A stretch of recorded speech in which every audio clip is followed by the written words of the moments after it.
Well, welcome and thank you for tuning in to Hastings Community Television.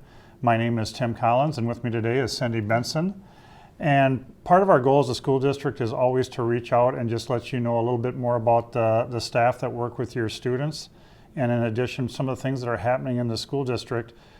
Today's focus is going to be on technology and how we integrate some of the technology into our classrooms, and specifically how Cindy integrates the technology and what a flipped classroom is.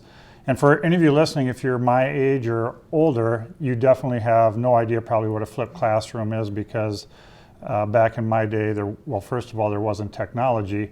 So then to be able to say that you're involved in a flipped classroom would mean you're lying. So that's the part of our goal today. And with that, I'm just going to introduce Cindy Benson. And why don't you just share a little bit about you and how long you've been at Hastings and what do you do? All right. I teach here at the high school. I teach chemistry, honors chemistry, and AP Chem. This is my 24th year in the district. And Rich Kleimeyer hired me in 1992, and I'm still here. And I enjoy every day in the classroom. I'm married and I have two children in the school district, 9th grader Sam and 7th grader Joey. Now they would really love if you shared just a little bit of dirt on them on TV that their friends could. You have any dirt you want to share on them? They both say I do that enough in my classroom, and now with all the way that the students are connected, it gets back to them, so I should probably skip that portion.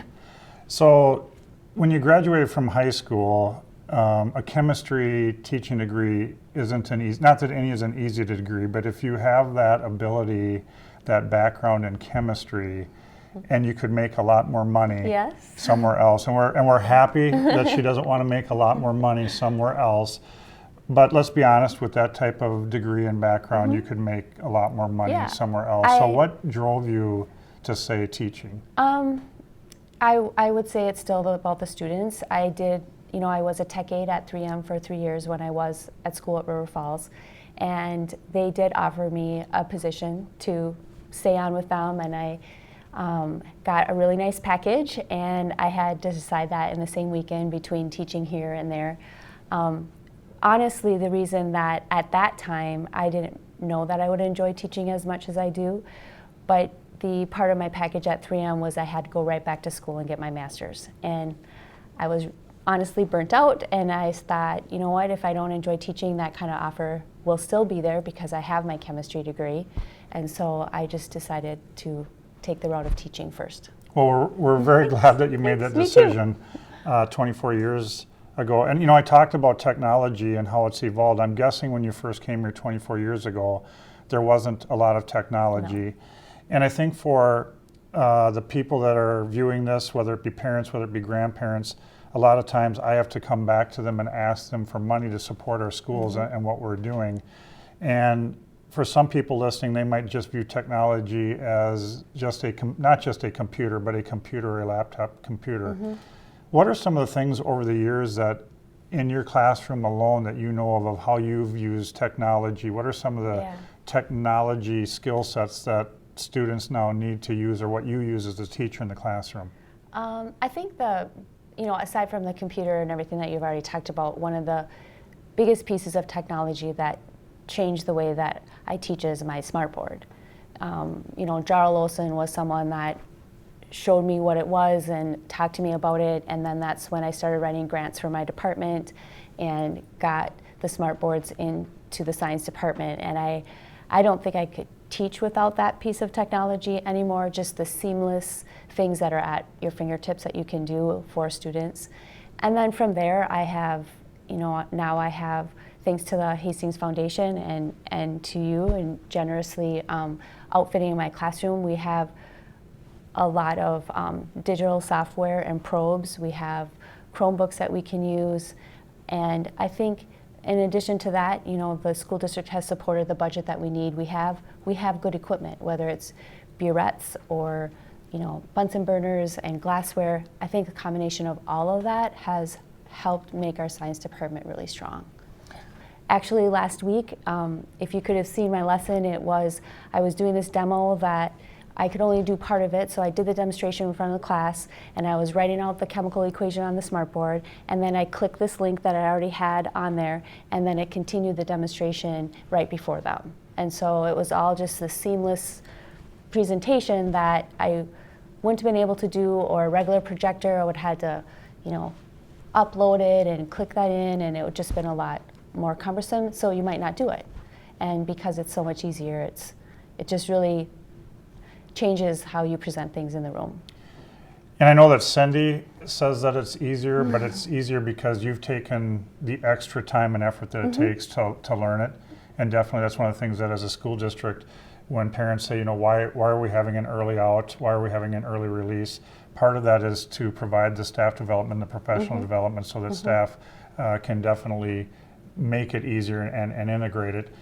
I know that for myself, when I walk in and out of classrooms, I, as a chemistry student in your class, you probably would have had to motivate me a little bit more. You would have had to, I don't know, throw an eraser at me or something back in the day. And what I see is students being more engaged because of the technology that you bring into the classroom and that our other teachers bring into the classroom. One of the things that I wanted to talk today about is a flipped classroom. And what is a flipped classroom? We heard about flipped classrooms maybe about 10 years ago, 8 years ago. And at that time, it intrigued me to learn more about a flipped classroom, a different way of learning. And you're one of the teachers, and we have many teachers that do use a flipped classroom approach at times, not all the time. Right. But could you, again, for those people listening, what is a flipped classroom? It is something that I've been doing for a while now, but it's changing as time passes and different things that I can do. And so I started out very elementary, where I just recorded my lectures, and then I posted them on YouTube, and the students would watch the videos at home of just lecture material that they could read from a book if they wanted to, and some kids actually choose to do it that way instead of listening to my lectures. And then when they come into the classroom, we're working on the problem-solving end of it. So instead of me lecturing and giving an example of a problem, okay, go home, try these 5, they are doing that part at home and coming into the classroom, and hopefully I'm able to get around and help them problem solve. So it removes this right here in front of the division between me and the students, because I'm doing that lecturing part when they're not in my room, and they're taking that with them on their device wherever they're at. And then I feel that I have the opportunity to spend more time building relationships with the students and working in small groups, which is what I really enjoy to do. So there's lots of platforms, there's lots of different pieces, and actually with the 2 different classes that I teach, it looks different with each class because I have limitations. And so what I've been trying to do is with my chemistry class, where they have a week of activities that they need to do. And so they take their quizzes when they're ready. They do their homework as they're getting it done. So some kids will be very thankful that are really busy. They will listen to 2 podcasts in one night because they have time to, and then they come back the next day ready for the problem solving on that. And other kids, they have a big test or activity that they didn't get to it, so they know they have a few more days. So it allows them a lot of flexibility. The limitations that I have is the equipment, because our science equipment, we're sharing it between 3 teachers. So if it's a lab day for me, I need to stick to that lab day because another teacher is going to be using the equipment the following day, or however we're sharing that piece. Ideally, I would love to have it mastery, where a kid is ready for this and then they'll do the lab to show their mastery part, but maybe only 5 are ready for it that day. I don't have the luxury to do that. So in my classroom, when it's a test day, it's a test day for everyone, and when it's a lab day, it's a lab day for everyone. Okay. But in between there, they're listening to videos, doing their quizzes, getting help from me. It looks like nothing's ever going on or anything's ever getting done in my room because it's kind of crazy in there. But I feel like there's a lot of learning and excitement because the responsibility is on them, on a lot of it, and they like that. And they're not coming in and just listening to me like you are now for 20 minutes or whatever. Yeah, I think that you outlined so many positive things. I can't even remember them all, but so many things that have improved since I was a teacher and since my own children came through. You talked about flexibility. Mm-hmm. They can work on their time. They can work ahead if they want to. Yes. You're sending home your lecture, so to speak. It's concise, it's focused. They can rewatch it again if they don't get it. That's the biggest thing. They do that a lot. And come finals time, they're looking through what concepts they didn't get. And so instead of trying to figure it out in a book, they'll just go re-listen to my lecture. And I think that all subject areas are different, but as a parent who now my children are through the school system, if my children came home with upper level math or upper level chemistry, I just couldn't help them. Right.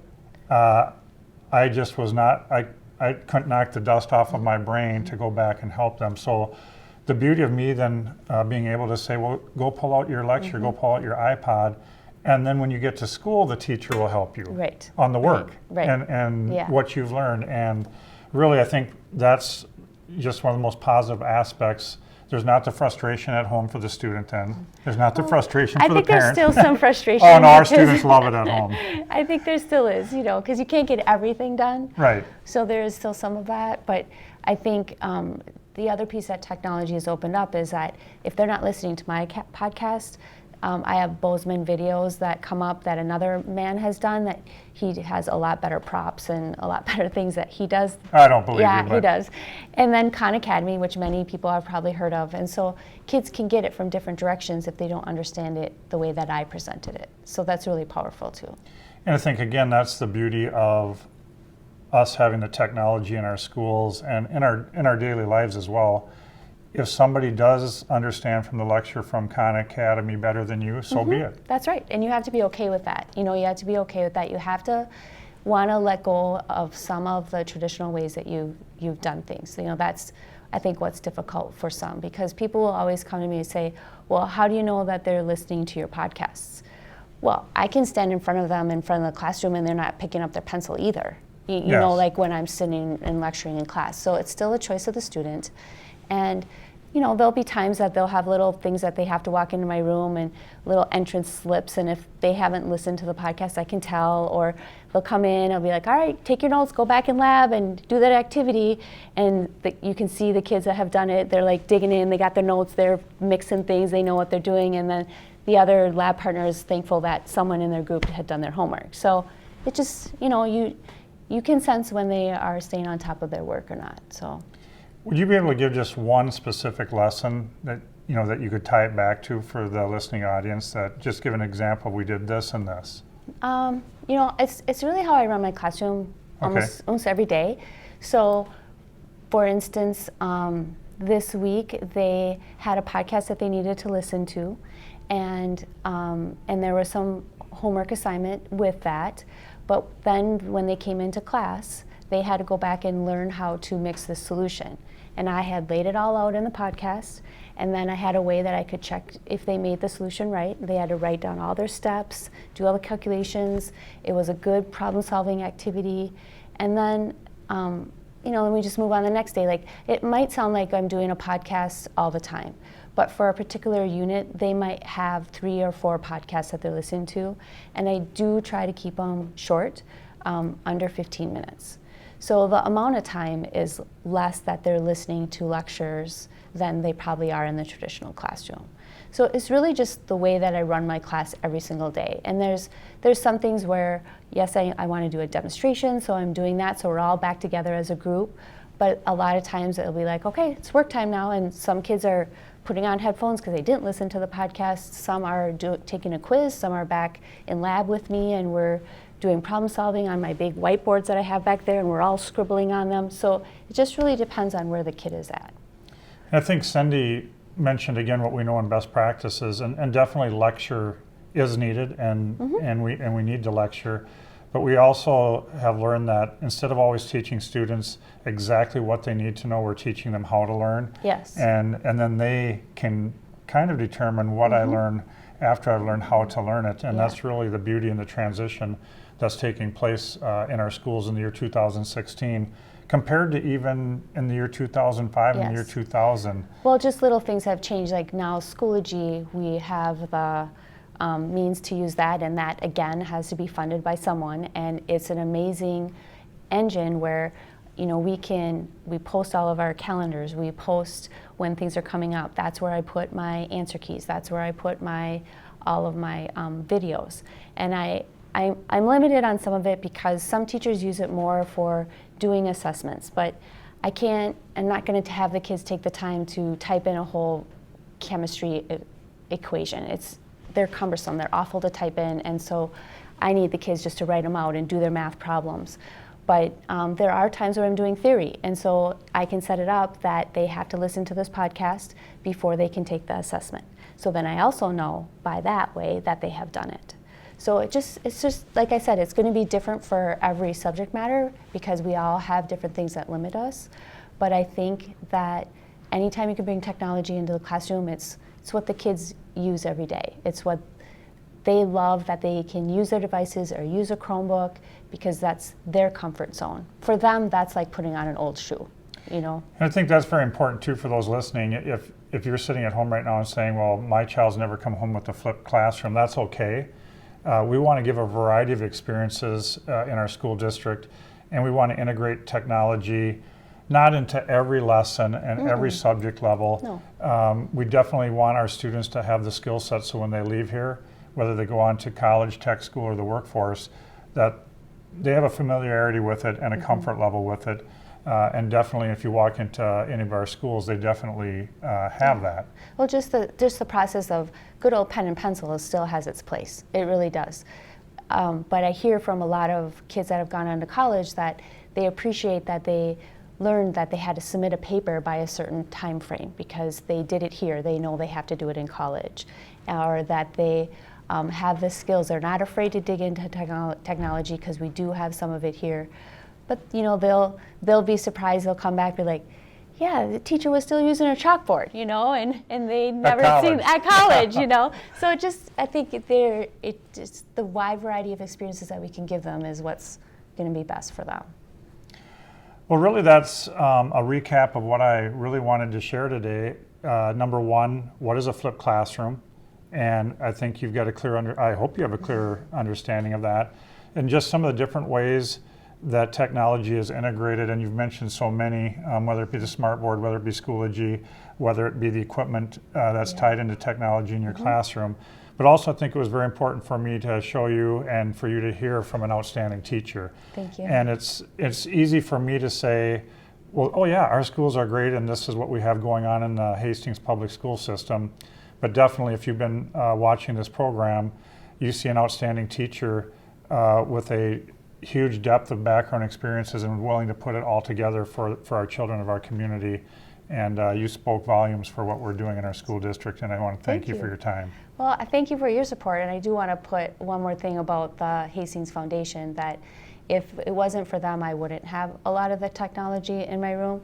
And so for the people of our community to support the foundation and continue to fundraise or give donations, I see a lot of it putting into good use in our buildings, and I appreciate that. And that's a great positive note to end on. You're definitely right. We've been able to pilot, whether it be Jarl Olson with the smart boards, whether it be our Schoology, whether it be the flipped classroom, Chromebooks, whatever it might be. A lot of that gets started by your generosity from the community to the Hastings Public School Foundation. So keep giving. So with that, thank you very much, and thank you, Cindy. Thank you.